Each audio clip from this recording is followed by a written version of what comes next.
Hello, adventurers, wanderers, and wayward souls.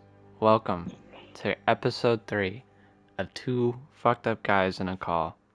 Tonight, we have a very special session, a D&D session. Now, we're not playing D&D, we might in the future, but today, we are talking about some of our favorite times in D&D, favorite stories, books, and so on. I am your host, Corpse Walker, with your co-host, Stoner Ty. In the background, we have our lovely, lonely knight sitting at a fire at Whiterun. So today, hope you all enjoy, and let's get to it. Now, Stoner Ty here is Master D&D guy. Maybe, maybe not, who knows. But why don't you go ahead and start us off? Who knows?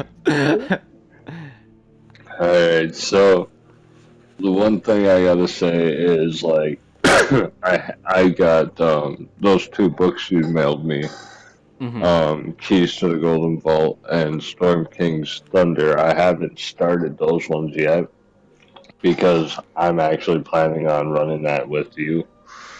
Um but most recently I've worked on Dungeon of the Mad Mage, and it's freaking like sketchy from the start. It's the sequel to Dragon Heist. They're both Waterdeep books. Yeah. After you hit excuse me, after you hit level 5 in Dragon Heist, there's like no other reason to play it. I mean, you might want to do a couple more chapters after 5th level, so then you got a cushion when you go to the Mad Mage, because like I said, it's hellish off from the start, like no matter what path you take into the dungeon. Yeah.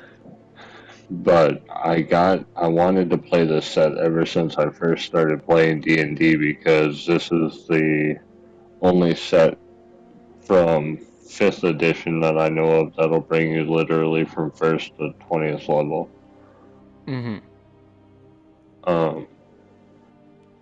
Like Dragon Heist, I liked it because it like it pulled you into it, made it feel more adventurous than what I thought it would have.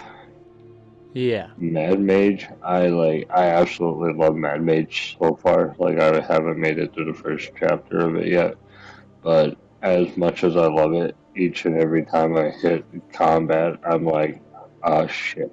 Like instantly I'm freaking out. Yeah. So since I DM a lot of since I DM all of our sessions and stuff, what's one thing what's one adventure we ran that you liked? Trying to think, because I've always really enjoyed anytime we play, because it's always just, having fun, just kind of going on with it. I do have to say, probably one of my favorites is the, like one of the very first ones we did. I would believe that would either be Tales from the Yawning Portal, or it's either Tales from the Yawning Portal or I'm blanking. Quest from the Infinite Staircase. The Infinite Staircase, that's the one I'm thinking of. I really enjoyed that one. That one was a lot of fun. See, like that Greyhawk campaign I wrote off from the 25 books that came out. When I wrote the Greyhawk campaign out, and it's funny because I'm a very forgiving DM considerably. Like, as you know, I'll ask repetitively, like, if I know there's a threat in the area, I'll ask you guys, like, if you want to search or what we're going to do in an area. just to see what you're gonna say. 9 times Right. out of 10, like, you might say you just want to continue on until I ask if you're sure, and then you're like, oh shit, I better like do something, and you search and find traps and stuff. Fucking Joey, we had a 50-foot drop, like trap floor that opened, Yeah. and like I said, I wrote the damn campaign out, so I'm sitting there and I'm like, told him, we entered um this crypt, what it looked like, and whatever. And then I told him, I'm like, you got a 30-foot hallway in front of you. Like, what do you do? And he was like, I proceed forward. I'm like, you want to search? He's like, no. Like, are you sure? It's like, yeah. I'm like, are you sure you don't want to search? He was like, yeah. I'm like, all right, give me a second. And I rolled my dice. I succeeded on both my saving throws. Like, I'll do saving throws on purpose before I simulate falling down the trap or taking trap damage at all. Mm-hmm. Just because for me that makes the math for either full damage or partial damage easier for me to figure out because I don't use the averages in the book. I'll actually take the dice they say has the damage and I'll roll them Mm-hmm. just because then it's random damage and um, it makes it more challenging. So both mine succeeded. One of his didn't succeed, the other did. He got injured as hell. So he's like popping health potions, and I'm like, oh, and by the way, he goes, yeah. I was like crashing down this hole in the floor. He's like, yeah. I'm like, triggered a lot of noise from us clattering into the ground. And I was like, now we got an Ifriti coming at us. Not an Ifriti, it was fuck, I can't remember what it was. It was a Fomorian, that's what I was, it was a Fomorian, and okay, and ended up having to rewrite 4 characters because we just obliterated. That's why when you asked when you got online, that was like an hour later, you're like, so, do you guys play D&D? And I was like, yeah. And you're like, how'd it go? And Joey's like, great. It went fucking great. That's why he's so good. I was like, it's your fault, dude. You could have searched. I was like, I was scared for that trap to open because I already knew what was waiting at the bottom. Yeah, Right. it was freaking. It was probably one of my most memorable moments, just because Joey was like, "All right, it can't get any worse. At least we can rest." I'm like, "We can't rest. This is what's up." He was like, "Oh fuck." Damn it. Damn it, dude. That's So funny. I will lead you with another question then. What is your favorite class to play out of all the ones that you have so far? Oh, class wise,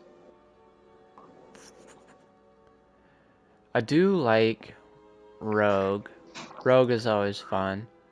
I played um a long time ago when I was telling you about how I was part of this server that did a bunch of like really long D&D campaigns. Um I played a knight character, a fighter class that I threw together. I think that's what it's called. Fighter class. That right? I think so. I don't know. I'm kind of mumble jumble brain, but uh I really enjoy like honestly I've enjoyed any class I've really played. Um I do like playing paladin every once in a while. I think fighter is just one of my favorites for like character building. Um cuz pretty much the server I was a part of, it was a friend of mine, wasn't anything official. But it was a friend of mine who had a fuck ton of friends and set up an entire server. Um, and later on, like I wasn't part of a like I played for a while and then pretty much I became part of the game, which I will talk about later. But yeah, I definitely do. My top two are definitely Rogue and Fighter are my two favorites. I'm actually shocked that you picked Fighter. I'm not so shocked that you picked Rogue. I thought your two you were gonna pick would be Rogue and Cleric because honestly, you make a pretty damn good Cleric.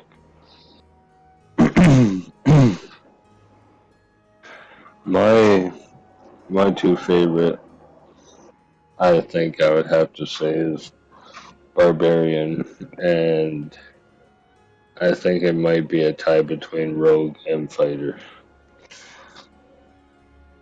Just Mhm. because I love the sneakiness of a Rogue. I love being able to use these tools and get into certain places, but I also love being a fighter because of I like the combat point of view. Same with the barbarian. Like barbarian's always gonna be my favorite for damage dealers because obviously they do the most damage. Mhm.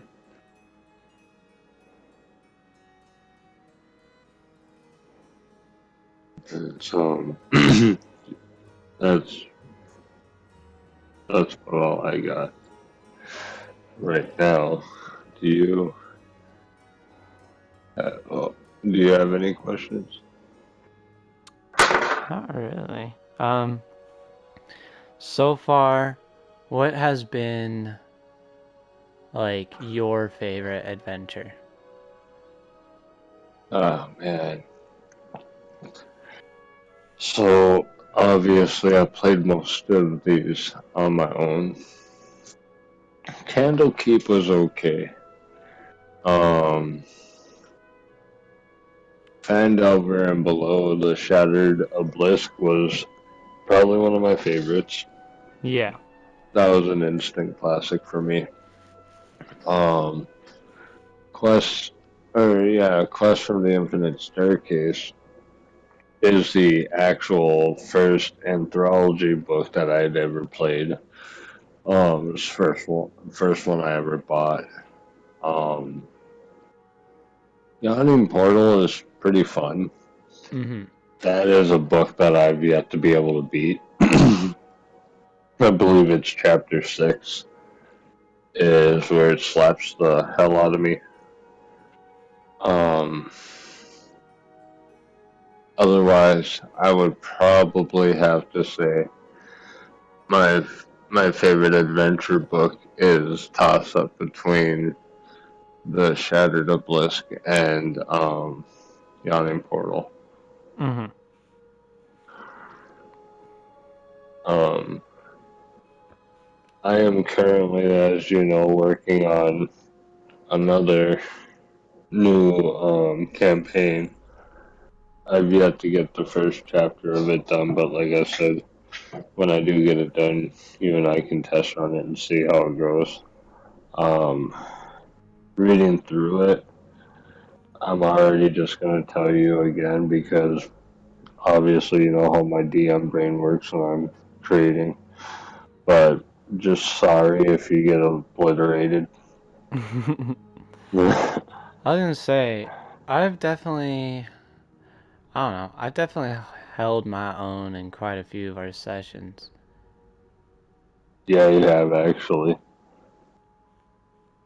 Um, like it's funny because you can move and transition your characters so long as you coordinate it, and you or correspond it. You do with me. Oops. You do tell me, I'm gonna do this or that. Like I'm moving over here, I'm going over there, and that's what keeps you safe. Like Joey will just stand there and hack and slash, and he's like, "Why am I dying?" Right? Because you're not moving, you're not blocking, you're just like die. the most scared fighter in the world. Yeah, I don't get some of the people we've played with, but it's funny to me sometimes. It's very funny.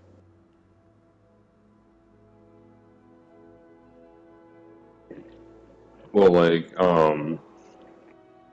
I find it funny, like, when it comes to D&D, um, I try to, if I pick, like, different races from other resource books that I have, I try to make funny names for them. Like even on my Dungeons and Dragons online, they have spoof names and stuff. Yeah. And the characters that I'm running through the Dungeon of the Mad Mage, I decided to name them after the characters in the Big Bang Theory. So I got Sheldon, Leonard, Howard, and Raj. Mhm. And it's kind of funny because Sheldon being as smart as he is and everything, like when I rolled his intelligence and his wisdom when I created him, he's freaking like stupid smart. Yeah. I'm like, that's perfect. I rolled a 17 for wisdom and I rolled an 18 for intelligence. I'm like, okay. My boy smart as shit. I'm like, it's fitting because in Big Bang Theory, he's like stupid smart. Right. That is pretty So I funny. like, I found that funny as hell. I've I get that though. I've always based my character off of something I've found like really cool. Like, Mm-hmm. um, one thing that maybe old subscribers would know, or just certain people, um, I used to go by Kirito, which is the main character from Sword Art, which is one of my all-time favorite animes. And so I, as a fucking dopey ass little kid, fucking, or not little kid, but younger, I was like, oh man, it's so cool. Like, my guy's this solo knight and blah blah blah, and I wear black armor, and I'm just like, it's real mysterious dude, just being edgy as fuck. Um, which I find super funny. Uh, I still do sometimes with like character building that they're like a solo adventurer who just kind of like grows into himself and is used to being him. Uh, a lot of my characters, I would write stories for them, just kind of like their backstory, where they came from, how they lived, and a lot of the stories are very tragic. Um, just because I was really into like the ideal behind it of this, tragic backstory, knight or whatever else, just kind of going through. But still to this day, one of my all-time favorite characters I had ever built, I forgot what his name was. It was like a more classic, like medieval name, um, from around those times, but I based him off of the idea of the warden from For Honor. Mm-hmm. Because in the story, when you play the warden, like he goes around and joins different kingdoms, like mainly just the main two, but like he's hired to fight pretty much. And so that's kind of how I built my character, was that he was this guy who was just hired into different kingdoms and he'd fight for them and all this shit.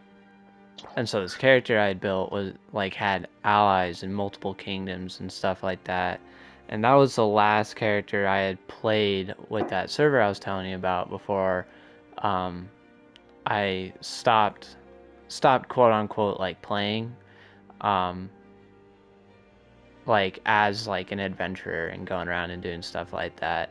What I had done was, through how much I had been playing it, I like really maxed out that character where it was like crazy OP. Like I could get like a bad roll and still do like really good. And so I was talking to my buddy about that, and I was like, oh yeah, I'm thinking about fucking like starting a new character, like killing this one off or some shit.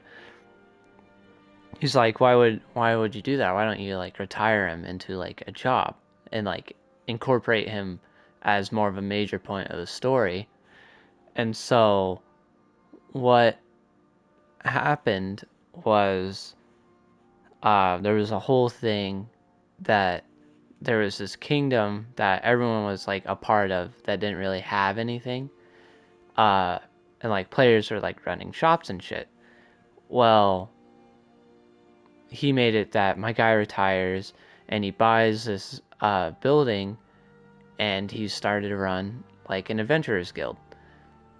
And so I ran an adventurers guild for this guy. So like I came up with quests, I came up with like backstories for people. Like it was super fun because it was like, oh well, there's this quest. Here's, the pricing, the goal, like what you'd earn, and it was cool to meet like a lot of like players and stuff.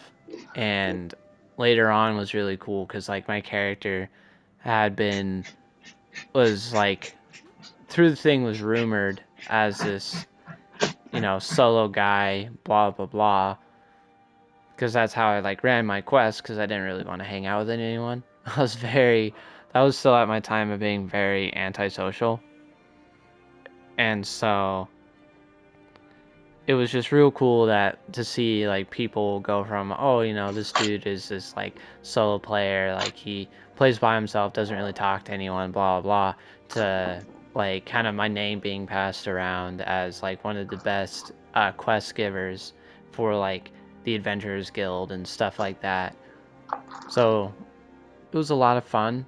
I definitely would like to go back and do that again because I think it was a lot of fun to kind of like write like stories. And every once in a while uh he would have me write with him and we'd write one like big quest. And one we did was a demon king running and his castle with this like army of monsters, and it became this one big quest to like siege this castle.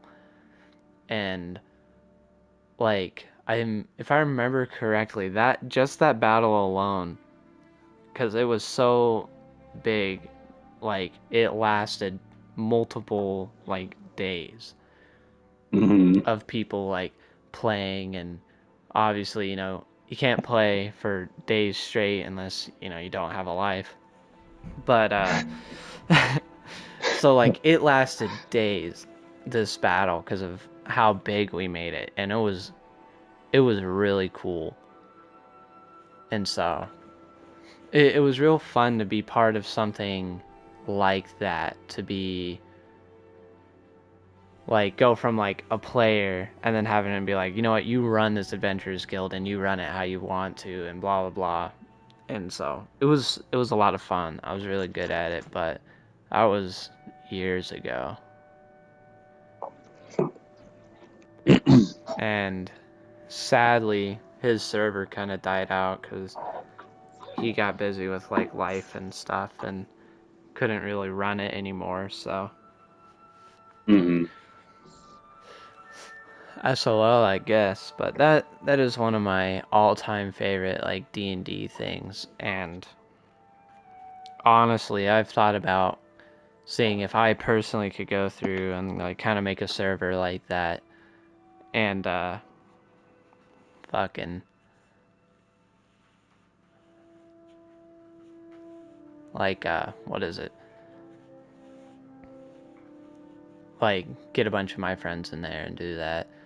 But it was cool because it was all through like Discord and stuff, and so there were calls like so you could party up with people, go on a quest with someone who'd like DM, and some of the players like knew how to DM, and you get like the rules of the quest and stuff like that.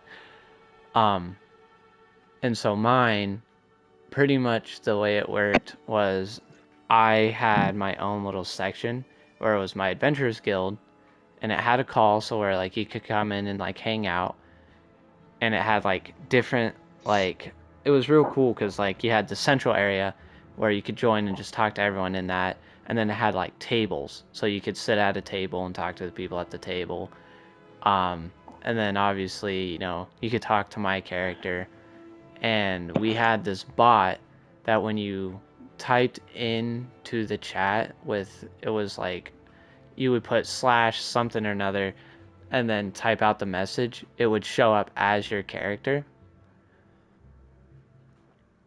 So it was super dope, the whole thing. He put a lot of work into it, and it was real cool to run it. Cause then I had my another section of my own where I posted quests from the Adventurers Guild, and then people could uh, request to take the quest, and then whoever, like if it was like one of his designated DMs or him wanting to DM the quest or a player DM, they would like request the story, kind of the thing, the monsters you'd face, blah blah. And so I'd send in the details, and then they could take it and run it and get the levels from it and all that other shit. So it was very technical, but it was definitely a lot of fun. Like as a player, it was super easy, but I enjoyed like the technicality and like the having to go through and do all these different things of like running an adventurers guild through that way that we were doing it. That's pretty cool.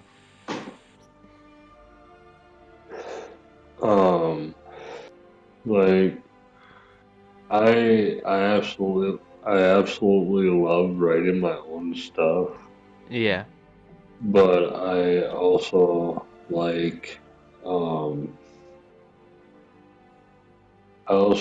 being able to like just pick up an adventure book and run it. right. That is always fun. But I like when I get to actually like DM a story I'm working on just because like yeah, I'm writing it, but half the time I'm just writing stuff that's going through my head and it's making sense, it's falling together perfectly story wise. And I'm not realizing what I'm doing with fighting, Yeah. like the challenge rating in fights. I kind of overboard it sometimes. Mhm. So yeah, I kind of shock myself sometimes on playthroughs.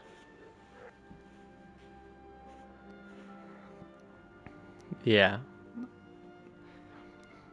But that's always, I don't know. I've always really enjoyed kind of writing like quests and stories and all that shit. It's always a lot of fun to like kind of get an idea in your head and just roll with it. Hmm. Like this one I'm working on right now. I know I haven't given you like any insider information on it at all. Like I haven't told you about it really outside of it's gonna be a challenge. Um, I really feel you're gonna like this one I'm working on. Yeah.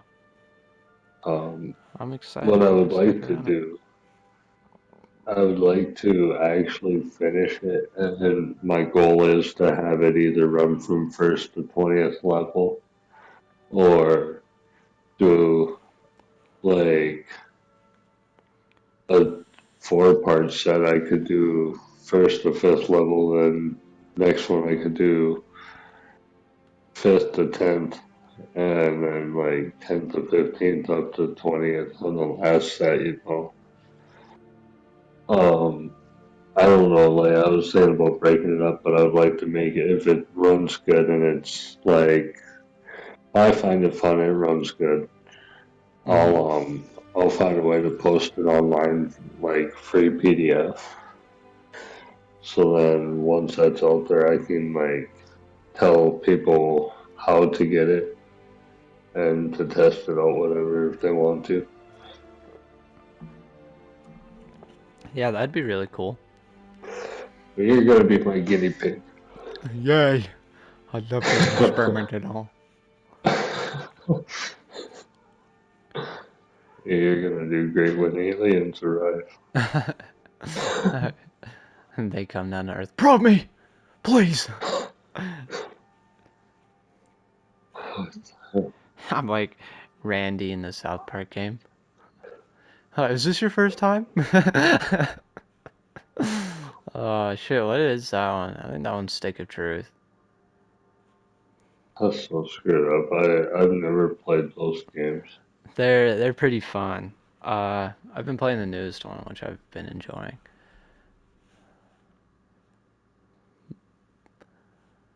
Yeah, I know nothing about them.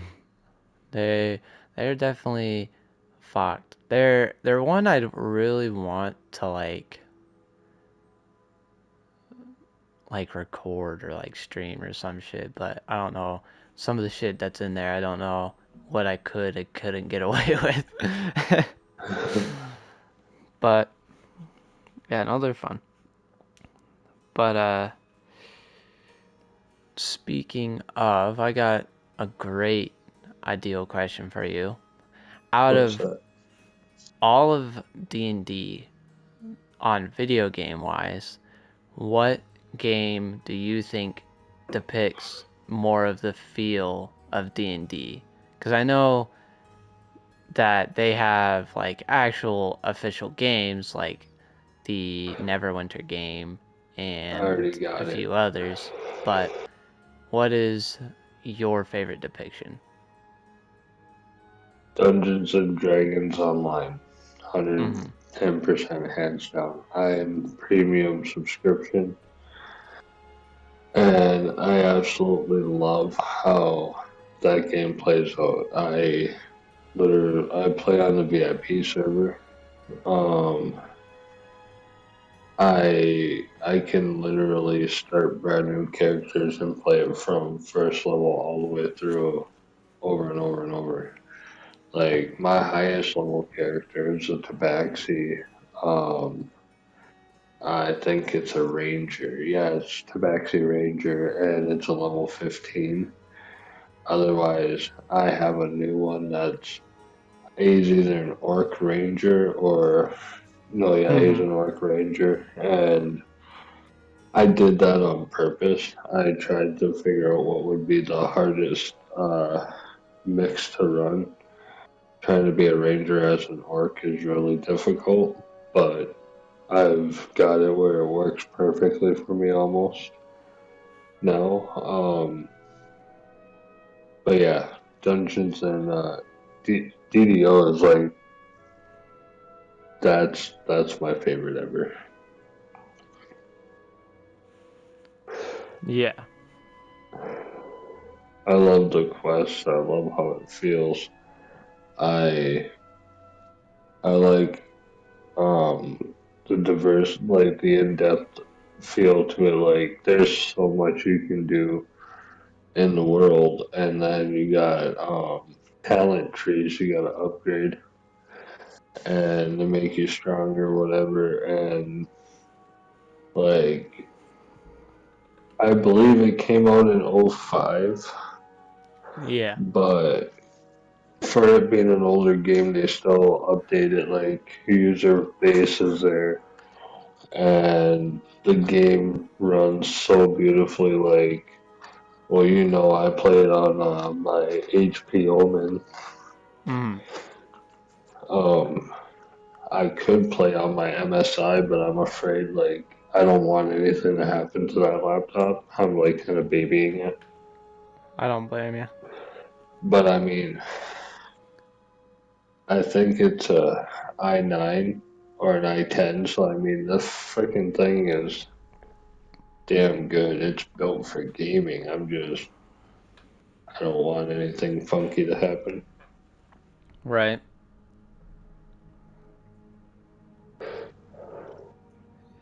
But yeah. I really recommend DDO. Like you've heard me tell you, I wish you had a gaming PC so you could play it with me. Oh, I have one. You got I got a what? laptop. I just gotta fucking dick around with it a bit, fix it up,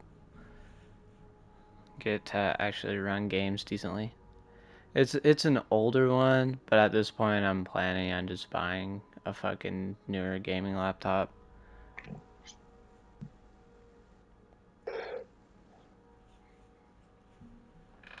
All right. Um, Speaking of touching on random D&D things, so one of my favorite things that comes with like kind of being a D&D player is obviously if you go to like a legit session, a lot of people have like figurines and stuff.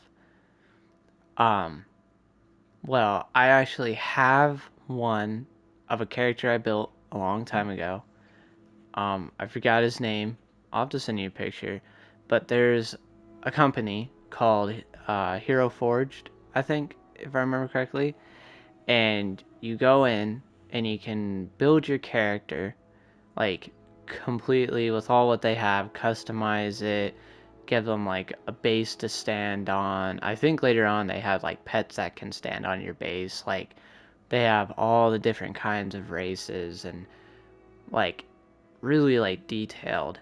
And then you can buy the figurine and they'll print it and they'll send it to you. And so you can have your own little figurine and I have one and it's super dope, but that's one thing I like is cuz I know a lot of people when they play D&D will just buy like a base figurine and then use it to play on a board and be like, okay, well, this is what they look like.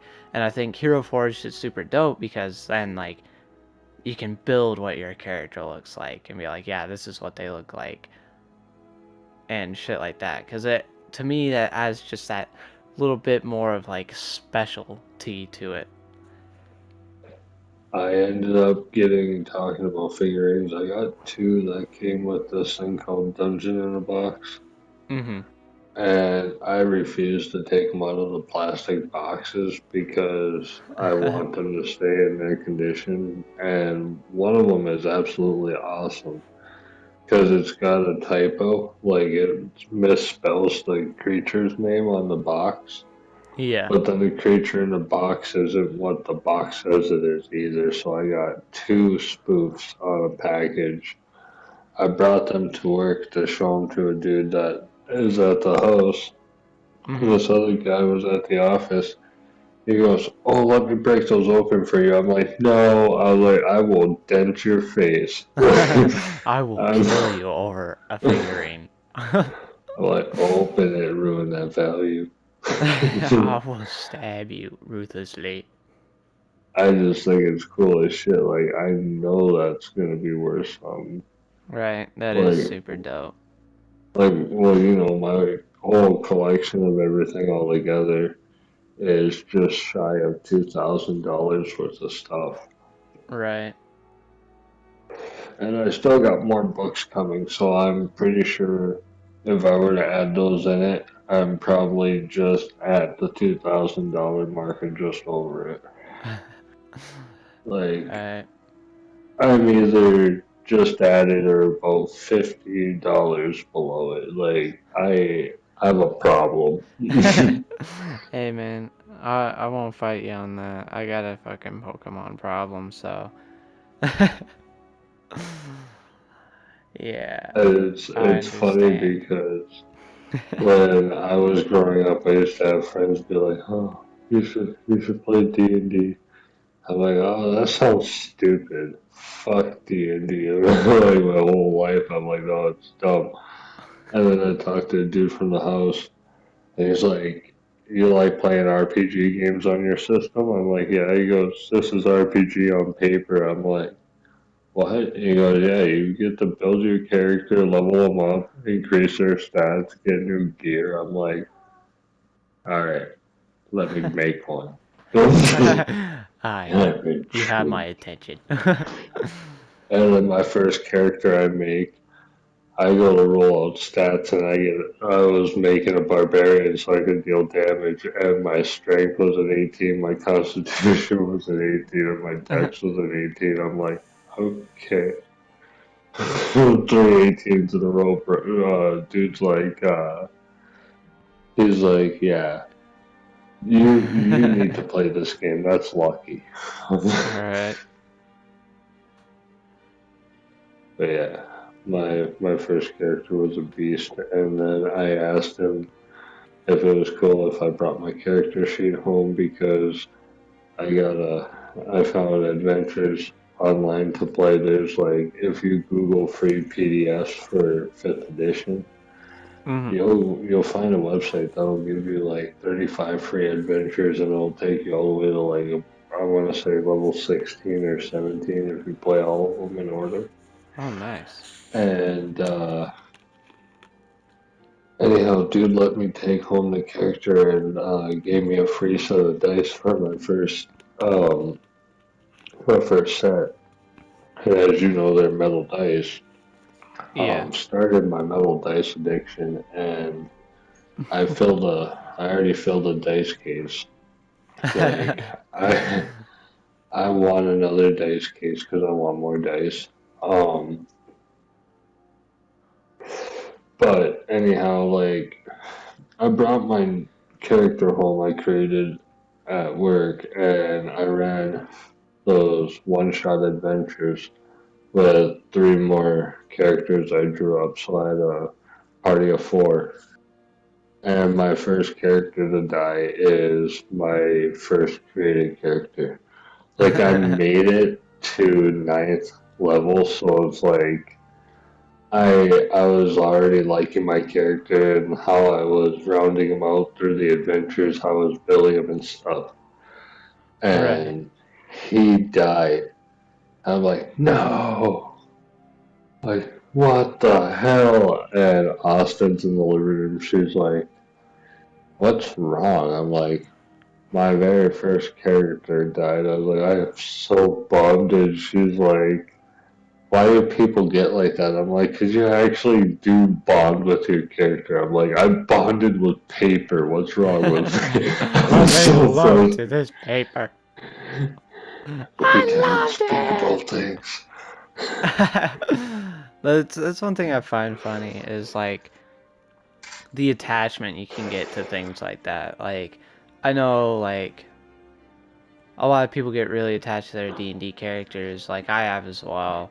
But it's also like through like books and like video games and TV shows. Like one of my favorite I always mention when I talk about like people being like so in tune with a character um is Arthur from Red Dead Redemption 2. Like Mm. so many people were so like fuck. I don't really know how to put it. Like a lot of people were like loved him so much that they're just like, you know, this is like the guy, like blah blah. And then watching a lot of people play it and stuff like that after he dies, like seeing how much heartbreak comes from that. It's the same thing with like original Ghosts from the original Modern Warfare 2. Like I remember playing that shit as a kid and just like the betrayal I felt. Like this video game character, I don't even know these people in real life. They're not even real, and I'm like, this motherfucker Shepard, he's gonna pay for this shit. Like I remember that as a kid, and it was just I was so pissed. But the attachment is crazy because I know quite a few of my D&D characters I'm like really attached to, like my warden character, just because he was the one I put the most time into like perfecting. I get that. I've been there with characters before. Um, like I said, I've had a couple characters die where I'm just like, this sucks. Um, However, with like the resource books I have, the things I'm able to do creating characters now and the different species and classes I have. Because you can use up to 3 resource books while creating a character, Yeah. and also 3 resource books for running any adventure. So, Mm-hmm. like, now I'm using the new monster manual that came out because everything's a bit tougher in there. So when it comes to combat, it's a little more tough to get through it for me. So like Dungeon of the Mad Mage is considered one of the most difficult campaign books out there, Yeah. and I'm running it with current generation monsters. So like they're stronger than what they were in the book. The Mad Mage set, Yeah. because that was I believe 2014, and then the original Mad Mage came out, I want to say, in like second gen, something like that. Mm-hmm. So like it's been out there for years, but I got the 2014 edition of it. Like I said, running modern monster, like the newest monster manual with it, so it's difficult. But Yeah. that's where the fun comes in because you just don't know if you're gonna beat it. Yeah, no, that's always understandable. I've always really enjoyed more of like difficulty, like the thrill of like risk. Always, I've always really enjoyed shit like that. Mm.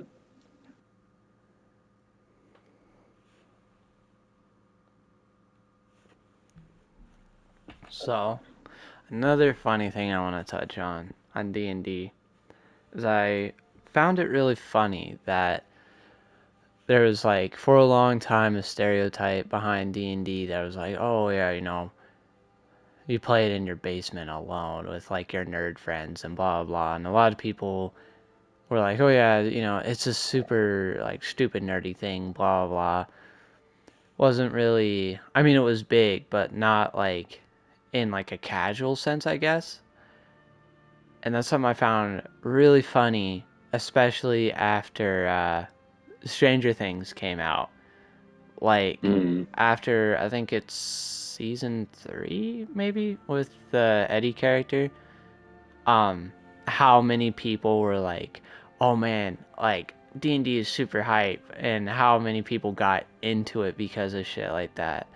Like I found it extremely funny just how small like stupid little things like that can like bring people into something.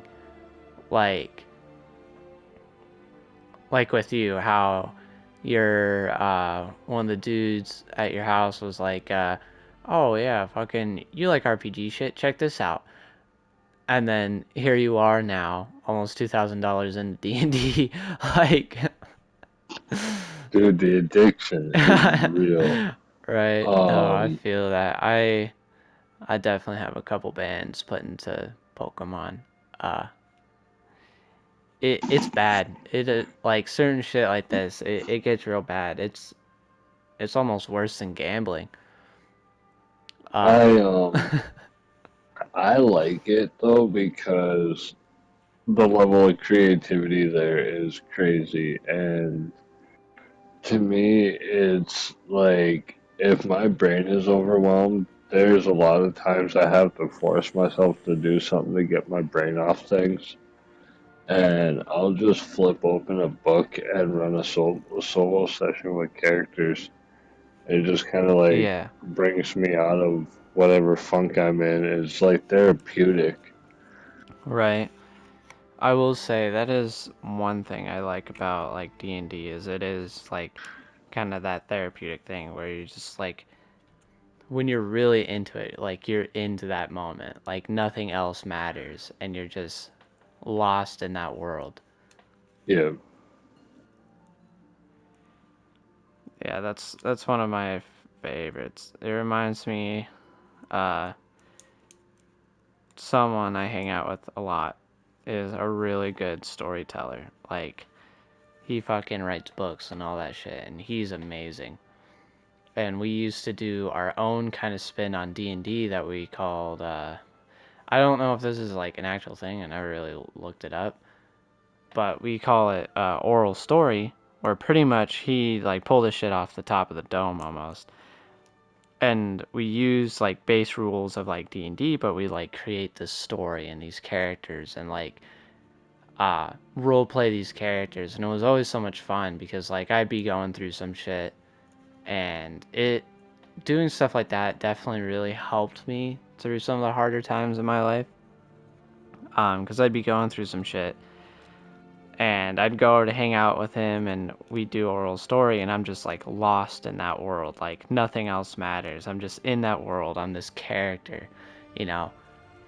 And it's always so fun to me, and that's why I think it'd be super fun to go to like a session with people who do this for like a living pretty much, and have like high quality sessions, and like definitely majorly focus on the roleplay aspect. And that's why I really like that server that I was telling you about, was because it was like very focused on the roleplay.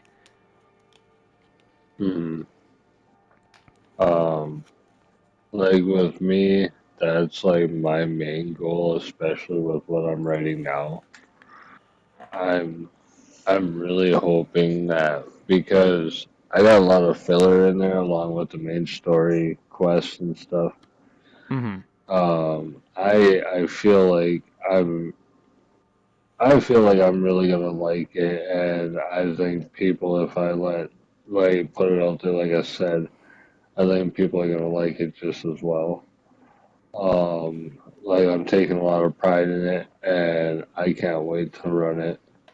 Like I think we're gonna be able to RP it pretty damn well Mm-hmm. because I did kind of put it on the simpler side, not to like sound like a jerk.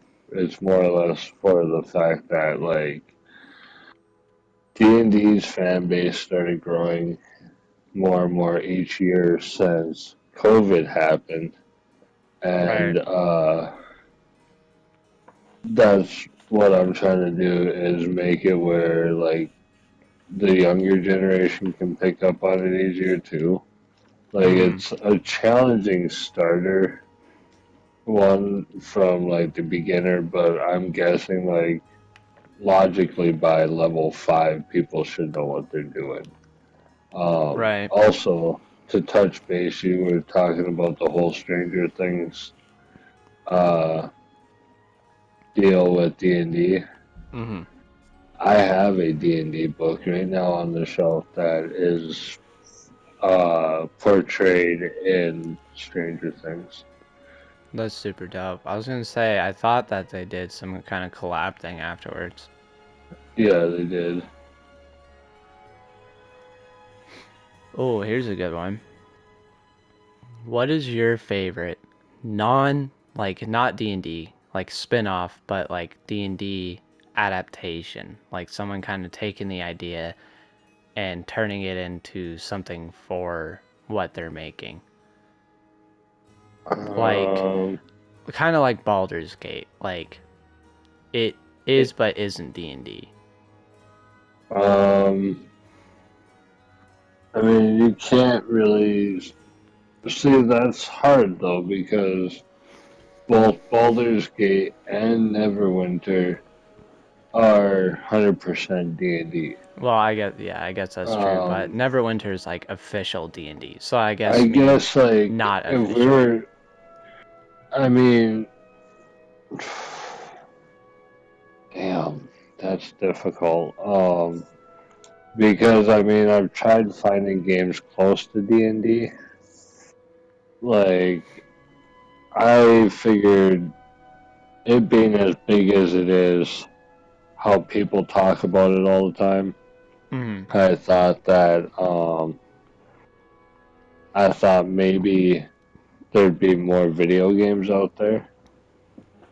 Right. So I don't know, kind of like the spin-offs that I've played, like Dragon Age, and man, it's slipping my brain.